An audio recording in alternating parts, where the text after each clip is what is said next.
मैं आपसे कहना चाहता हूं कि जब तक हम थोड़ा मन बना करके, क्या है कि एक अभियान बहुत आवश्यक है और एक जनजागरण जो होता है वो हर क्षेत्र में, अगर हम जनजागरण के माध्यम से काम करेंगे तो पहले किसी काम को करने के लिए हमारा मन मानस तैयार करना पड़ता है, हमारे मन में उसके प्रति भाव जागना पड़ता है। जब तक भाव नहीं जागेगा हम उस काम को पूर्ण रूप से नहीं कर पाएंगे।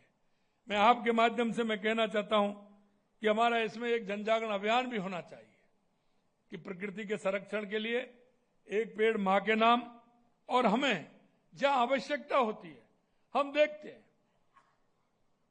कई लोग कहते हैं कि साहब हम कहां लगाएं, आप कहीं भी लगाइए।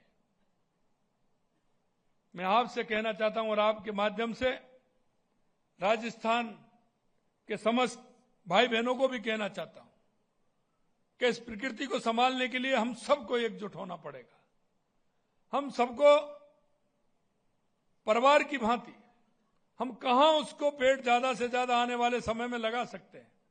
मैं अभी हमारे मंत्री महोदय जी से कह रहा था, बड़ी अच्छी स्कीम इन्होंने लॉन्च की है कि बीज को एक अंकुरित करते उसमें बना करके, सीड बॉक्स में बना करके, और उनको घने जो हमारे ऊंचे पहाड़ हैं, जंगल हैं, उनमें उनको ड्रोन के माध्यम से आप पूरी तरह से लगाइए।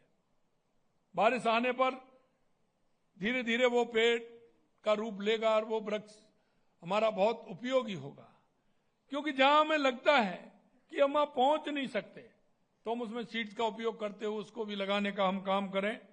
इसलिए मैं कहना चाहता हूं कि इस संस्थान में विश्व स्तरीय सुविधाएं जैसे कन्वेंशन हॉल, हॉस्टल, EIC जैसा आपने बताया, लैब और ऑनलाइन प्रशिक्षण की व्यवस्था होगी। यहां वन अधिकारियों, छात्रों और आमजन को देश विदेश के विशेषज्ञों से प्रशिक्षण भी मिलेगा।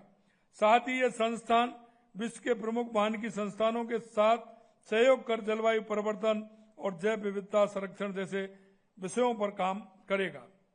आज 250 वन मित्रों को किट प्रदान की गई है। आप सभी वन मित्र संरक्षण के अपने काम को सफलतापूर्वक करें। अपने पिछले बजट में वन मित्र योजना की घोषणा की थी।